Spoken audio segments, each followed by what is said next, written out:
Thank you very much. And good morning, everyone. Stu, thank you for those very kind words, but also thank you for so many decades of extraordinary service to this country and to its ideals. This is something of a sacred place for me. Every time I walk through these doors, it has the same impact. And so I'm grateful to Sarah and her leadership, this institution, Naomi, who walked us through the extraordinary exhibit on the story, the plight of the Rohingya that we'll be talking about today. I urge everyone, come, see this, experience this. It will speak incredibly powerful to you. And to the entire team behind this essential institution, behind the exhibit, thank you for your enduring efforts to teach us the darkest parts of history and the work you're doing to strive that the past does not become prologue.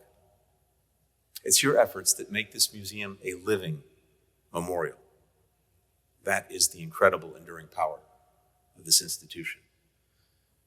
One of the unsettling truths of the United States Holocaust Memorial Museum is that there's never a time I visit here when its lessons do not feel deeply resonant.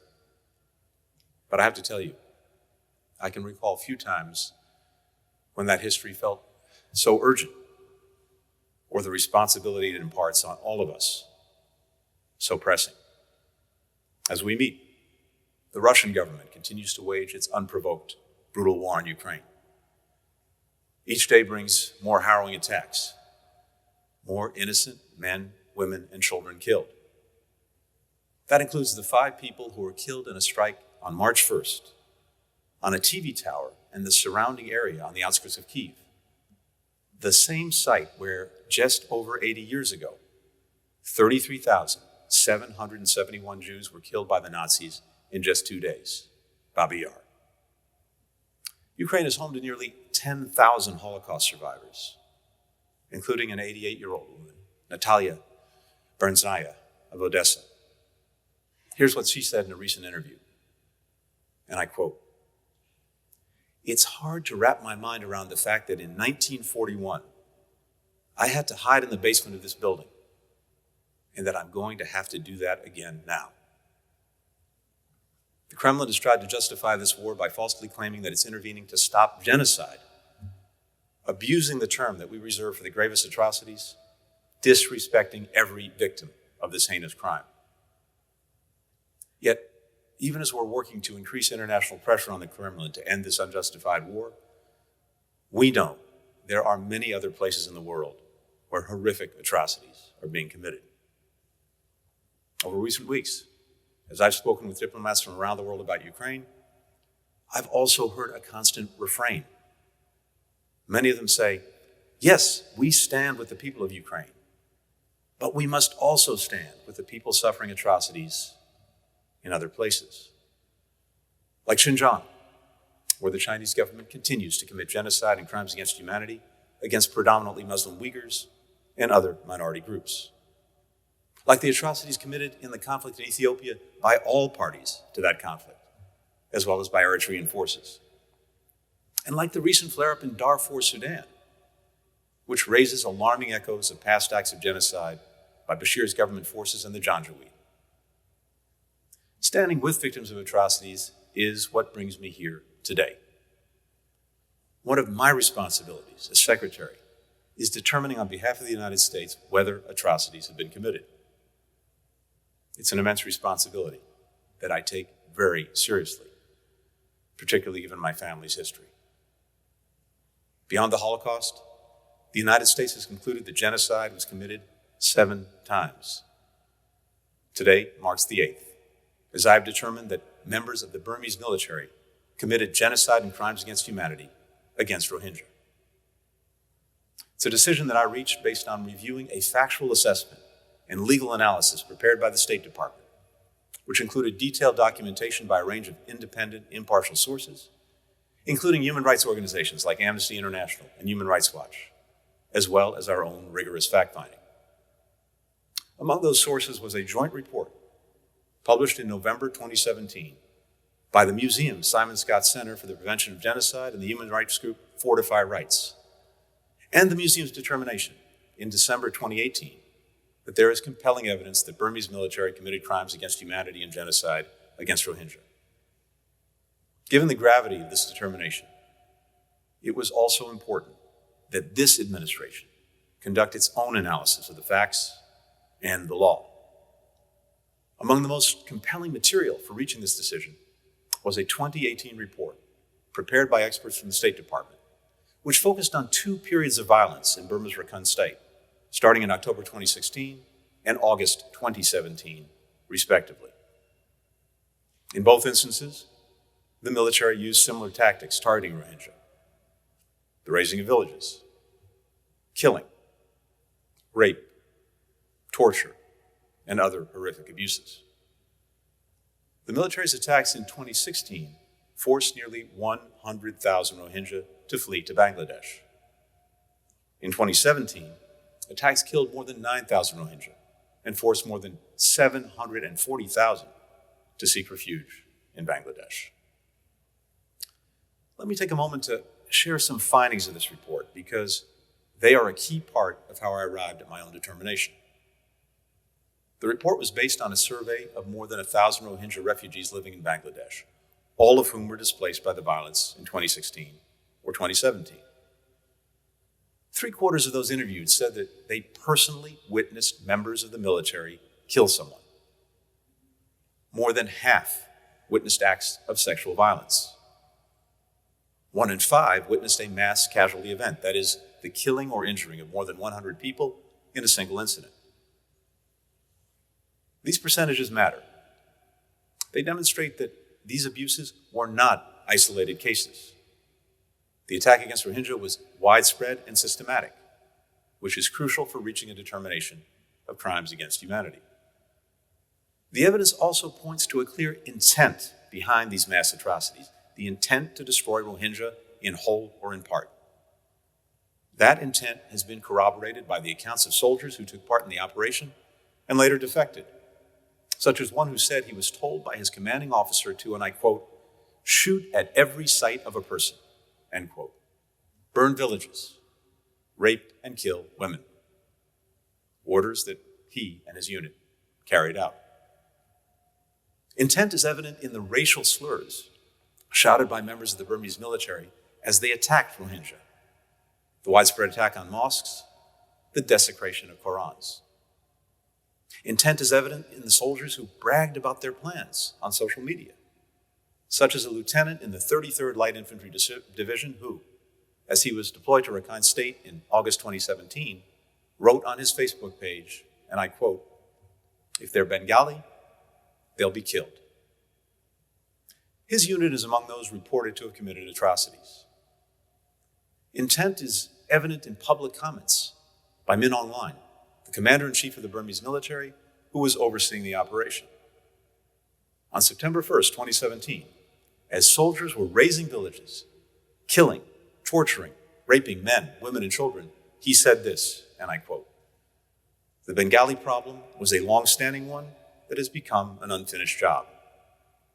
The government in office is taking great care in solving it," end quote.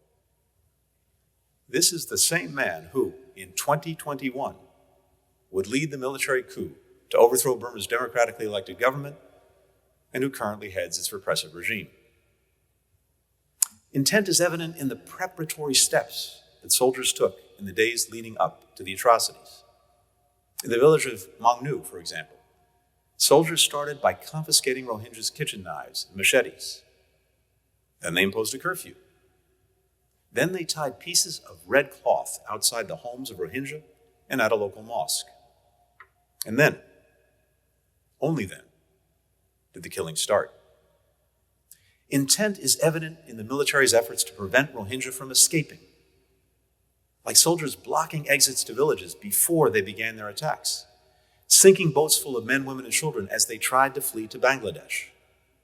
This demonstrates the military's intent went beyond ethnic cleansing to the actual destruction of Rohingya.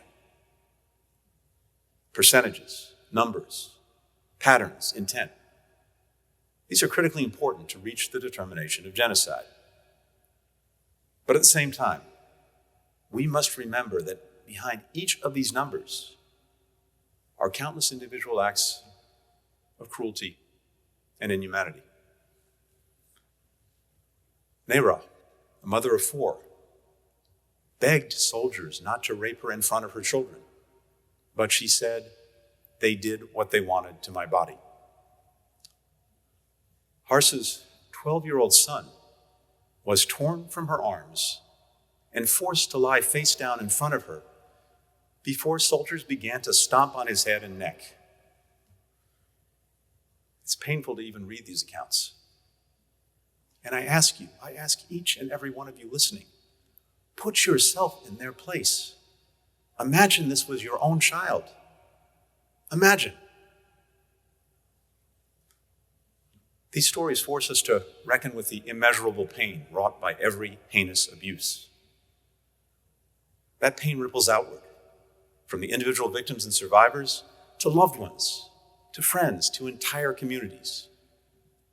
That's something I saw with my own stepfather, Samuel Pizarro, who carried with him the loss of his mother, his father, his little sister, and the horrors he'd experienced in the Holocaust for the rest of his life. We also must remember these individuals as more than victims, but rather as whole human beings, as mothers, as fathers, as sons, daughters.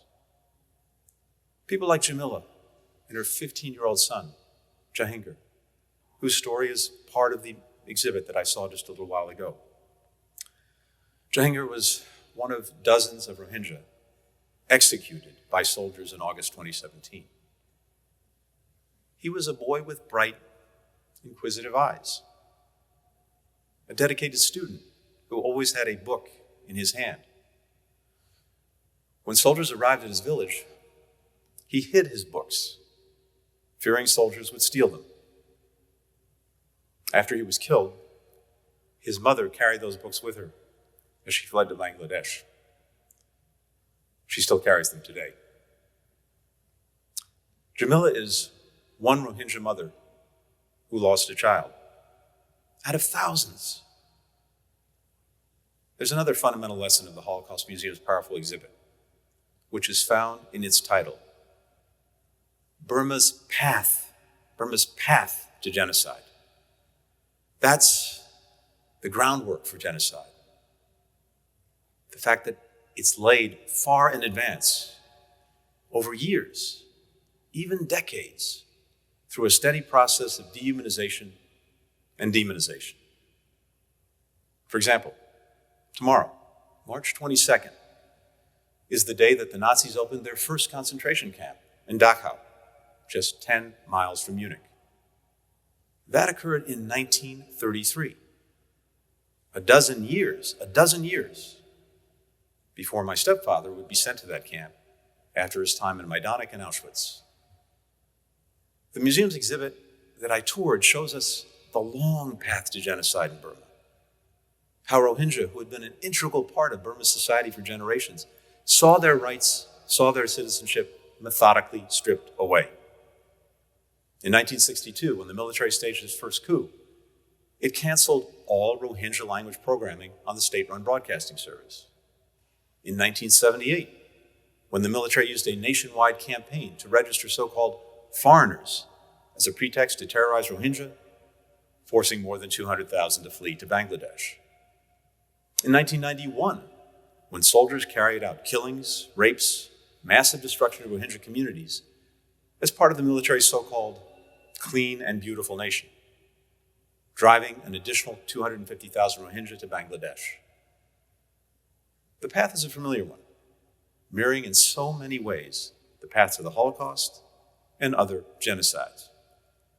We see it in the segregation of Rohingya into internally displaced persons camps in Rakhine State, the requirement that all Rohingya households register with the government.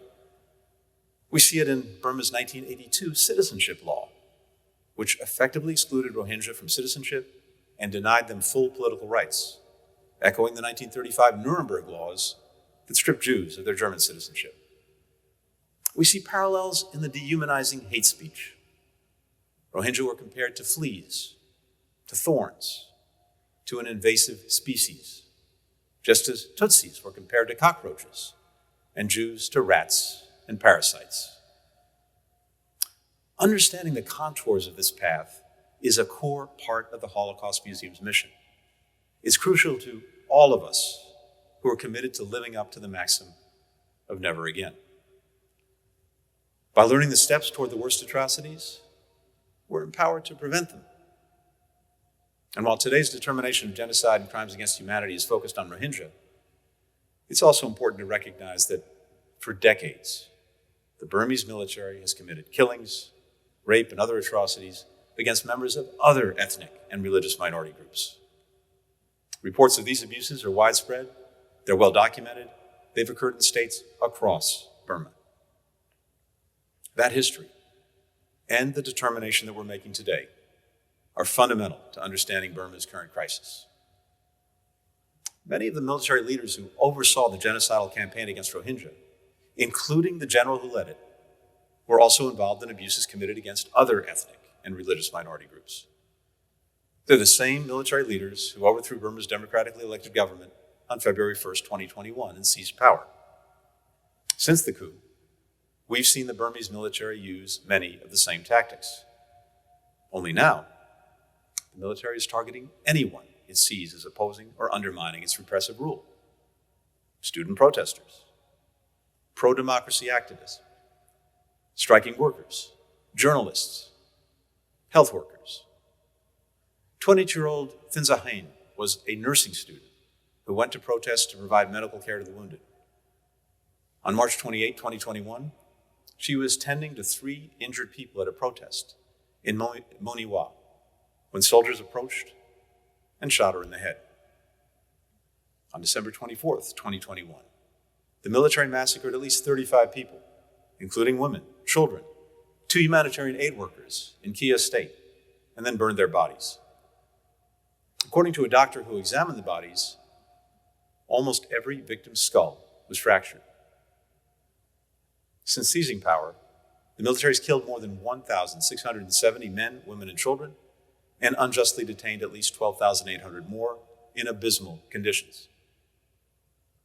The similarities in these atrocities underscore a fundamental truth of this museum and of history. People who are willing to commit atrocities against one group of people can swiftly be turned against another. This is the warning of the well-known poem by Martin Niemöller on the walls of this museum, which begins, as so many of us know, "First they came for the socialists, and I did not speak out." And for those who did not realize it before the coup, the brutal violence that has followed has made clear that there's no one the Burmese military won't come for. No one is safe from atrocities under its rule. And so, more people in Burma now recognize that ending this crisis, restoring the path to democracy, starts with ensuring the human rights of all people in the country, including Rohingya. The similarities also matter for the purpose of truth and accountability, something the United States has been working toward since the abuses occurred and continues to do to this day. The passage of time does not diminish this responsibility. If anything, it only makes our quest more urgent. We strongly supported the UN fact-finding mission for Myanmar, and we're doing the same for its successor, the Independent Investigative Mechanism for Myanmar, as it collects, preserves, and analyzes evidence of the most serious international crimes in Burma.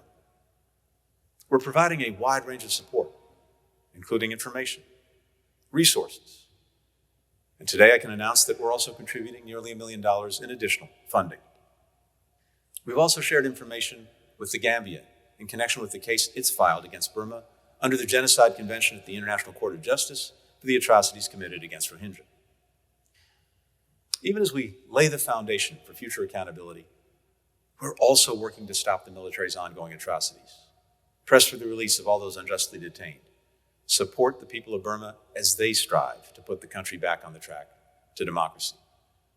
Alongside allies and partners, we're imposing significant costs on the leaders who bear the greatest responsibility for atrocities. We've imposed targeted sanctions on 65 individuals, including top military commanders, senior officials, their family members.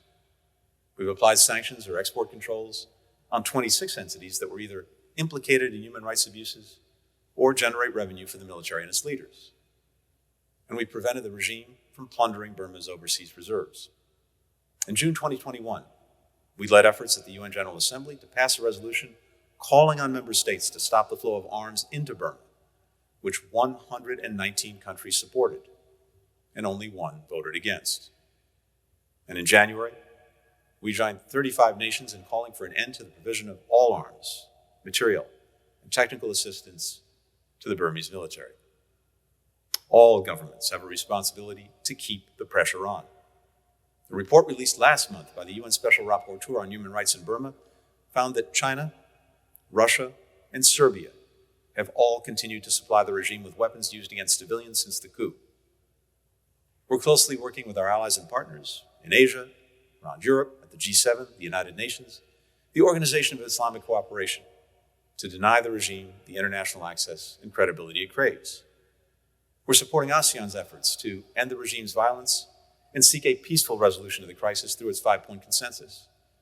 And we appreciate the work of ASEAN Special Envoy, Cambodia's Foreign Minister, Prak Sokhonn, who arrived in Burma today for his first visit as envoy. The Foreign Minister's experience and that of his country in enduring a genocide gives crucial perspective on the issues at hand. The United States also continues to provide significant support to help meet the humanitarian needs of Rohingya and all affected by their persecution. Nearly $1.6 billion since 2017 for everything from shelter and education to specialized mental health and psychosocial support for the victims of trauma. I want to recognize the exceptional generosity of Bangladesh in hosting over 900,000 Rohingya refugees, including its recent efforts to vaccinate hundreds of thousands of Rohingya as part of its national COVID-19 vaccination campaign. I've spoken today about the path to genocide. But let me close by saying something about the path out of genocide. Today's determination is one step on that path, as it tells Rohingya, and victims in particular, that the United States government recognizes the gravity of the atrocities committed against them. And it reaffirms Rohingya's human rights and dignity, something the Burmese military has tried to destroy.